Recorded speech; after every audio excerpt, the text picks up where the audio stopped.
একটি light house পাহারা দিয়ে পাবেন বছরে 15 কোটি টাকা। খুব ভালো বেতনের চাকরি বা কাজ করতে কে না চায়? যেমন বছরে প্রায় 15 কোটি টাকা। এমন বেতনের চাকরি পেলে কেই বা না করতে চাইবে? জি হ্যাঁ, একটি লাইট হাউস যা পাহারা দিতে আপনাকে বছরে প্রায় 15 কোটি টাকা দেওয়া হবে। আরও অফুরন্ত সুযোগ সুবিধা তো আছেই। এখানে থাকবে না কোনো বস। আপনি সম্পূর্ণ একা নিজের যা মন চায় তাই করতে পারবেন। আপনার কাছে থাকবে শুধুমাত্র এই লাইট হাউসের বাতিটা ঠিকঠাকভাবে জ্বলছে কিনা, কিংবা কখনো বন্ধ হয়ে গেলে আবার অন করে দিতে হবে, বাস এতটুকুই। কি আশ্চর্য চাকরি, তাই না? কিন্তু একবার কি ভেবে দেখেছেন একটি লাইট হাউস পাহারা দিতে এত টাকা কেন ব্যয় করা হচ্ছে? আশ্চর্যজনক এই লাইট হাউসের চাকরির সকল অজানা তথ্য নিয়েই সাজানো হয়েছে রহস্যের দরজার আজকের পর্ব। আপনি জেনে অবাক হবেন, বছরে প্রায় 15 কোটি টাকা, সাথে এত সুযোগ সুবিধা থাকার পরেও কেউ এই কাজটি করতে চায় না। কেননা এটি পৃথিবীর মধ্যে সবচেয়ে ভয়ঙ্করতম একটি কাজ। কারণ এই লাইট হাউসটি ঠিক সমুদ্রের মাঝে তৈরি। এখানে থাকা অবস্থায় আপনি কারোর সাথে যোগাযোগ করতে পারবেন না। একাকিত্ব আপনাকে সব সময় ঘিরে থাকবে। আর তার থেকেও বড় ভয়ঙ্কর ব্যাপারটি হলো, সমুদ্রের ঝড়ের ভয়ঙ্কর তাণ্ডব এতটাই হয় যে মাঝে মধ্যে সমুদ্রের পানি টাওয়ারের উপরে উঠতে পারে, আর এতে হতে পারে মৃত্যুও। এই কাজের আরো ভয়াবহতা জানার আগে জেনে নেওয়া যাক যে এই লাইট হাউসটি সমুদ্রের মাঝে কেন তৈরি করা হয়েছিল। এর কাজই বা কি? অনেক আগের ঘটনা। তখন যাতায়াতের জন্য ছিল না কোনো যানবাহন। বেশ লম্বা পথ পাড়ি দেওয়ার জন্য একমাত্র উপায় ছিল পানিপথ। কাম্পেস মারিয়াস নামে একজন অসাধারণ নাবিক ছিলেন, যে কিনা অনেক প্রতিকূল অবস্থাতেও সমুদ্র পাড়ি দেওয়ার জন্য বেশ বিখ্যাত ছিল। একবার তিনি সমুদ্রের মাঝে খুব অন্ধকার একটা জায়গা পাড়ি দিচ্ছিলেন, আর ঠিক তখনই সমুদ্রের নিচে থাকা পাথরের সাথে জাহাজে ধাক্কা লাগে। ফাটল ধরে যায় জাহাজে। এই দুর্ঘটনার পর ক্যাপ্টেন মার্বেল এমন দুর্ঘটনার সমাধান খুঁজতে শুরু করেন। কিন্তু তার খোঁজের মধ্যে মহা দুশ্চিন্তার কারণ হয়ে দাঁড়ায় প্রশান্ত মহাসাগরের বিশালতা।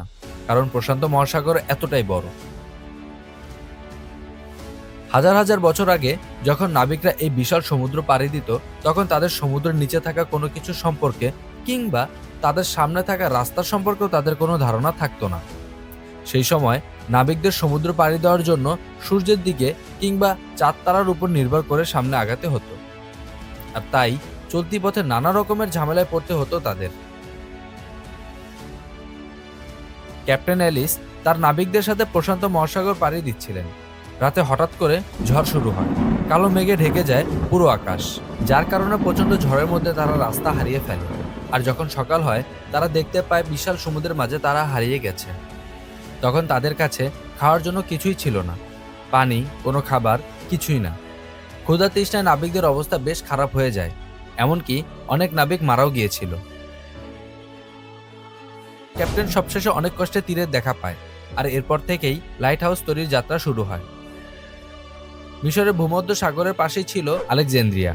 সেই সময় সেখানকার শাসক ছিলেন টলেমি দ্য সেকেন্ড ফিলাডেলফিয়া। কিন্তু ওই শহরের মধ্যে প্রবেশের জন্য যে জায়গাটি দিয়ে যাতায়াত করা হতো, সেই জায়গাটা আশেপাশে ছিল বড় বড় পাথর, যার ফলে এই শহরে বাণিজ্য করতে আসা জাহাজগুলো এই রাস্তা দিয়ে প্রবেশ করার সময় খুব সহজেই পাথরগুলোর সাথে ধাক্কা লাগতো, যার কারণে কখনো কখনো জাহাজগুলো ডুবে যেত কিংবা বড় কোনো ক্ষয়ক্ষতি হতো। আর তাই দিন দিন এই রাজ্যে বাণিজ্যিক জাহাজ আসা বন্ধ হয়ে যায়। তাই টলেমি এবং সেই সময় সবচেয়ে বিখ্যাত আর্কিটেক্ট সস্টাসাস অফ সেনিডাস দুইজন মিলে তখন একটা সমাধান বের করেন। তারা ঠিক করেন পানির উপর তারা এমন একটি দুর্গ গড়ে তুলবেন, যার উপরে থাকা আলোক রশ্মি সমুদ্রে থাকা জাহাজগুলোকে পানির নিচে থাকা পাথরের ব্যাপারে আগে থেকে সাবধান করতে পারবে।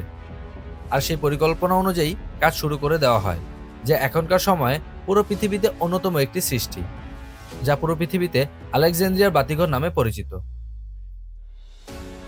আলেকজান্দ্রিয়ার সেই বাতিঘরের উচ্চতা ছিল 384 ফুট, যা বানানো হয়েছিল সাদা মার্বেল পাথর দিয়ে। কিন্তু তখনকার লাইট হাউসের মাথায় এখনকার মতো বৈদ্যুতিক বাতি ছিল না, ছিল আগুন। প্রতিনিয়ত আগুন জ্বলতে থাকতো, যার জন্য সবসময় তেল আর কাঠের যোগান দিতে হতো। আলোর রশ্মি ছড়িয়ে দেওয়ার জন্য আয়না আর লেন্স দিয়ে একটি ডিজাইন তৈরি করা হয়, যা বসানো হয় আলোর পিছনের দিকে, যাতে করে এই বাতিঘরের আলো অনেক দূরে থাকা জাহাজের নাবিকদের পথ দেখাতে পারে। আর তারপর থেকে আলেকজান্দ্রিয়া আসা পথের নাবিকদের পথ ভুল হতো না। পাথরের আঘাতে জাহাজ ভেঙে যাবার ভয়ও ছিল না। আর এভাবেই বাতিঘরের বিষয়টি পুরো পৃথিবী জুড়ে ছড়িয়ে পড়তে থাকে। যদিও প্রথম দিকে লাইট হাউসে আগুনের ব্যবহার ছিল, এরপর মোমবাতি কিংবা ল্যাম্পের ব্যবহার করা হয়েছিল, কিন্তু আগুনের আলোর রশ্মি খুব বেশি দূর যেতে পারত না। ঠিক তখনই আবিষ্কার হয় বৈদ্যুতিক বাল্বের। তার সাথে সাথে লাইট হাউসগুলোতে আগুনের পরিবর্তে বৈদ্যুতিক বাল্ব ব্যবহার করা শুরু হয়। বিজ্ঞানীরা আবিষ্কার করেন, যদি লেন্সকে পিছনের বদলে সামনে বসানো হয় তাহলে আলো আরও বেশি দূর পর্যন্ত পৌঁছাতে পারবে। তাই ফ্রান্সের বিজ্ঞানী ফ্রেন্সেলের তৈরি বিশেষ এক লেন্সের ব্যবহার করা হয়।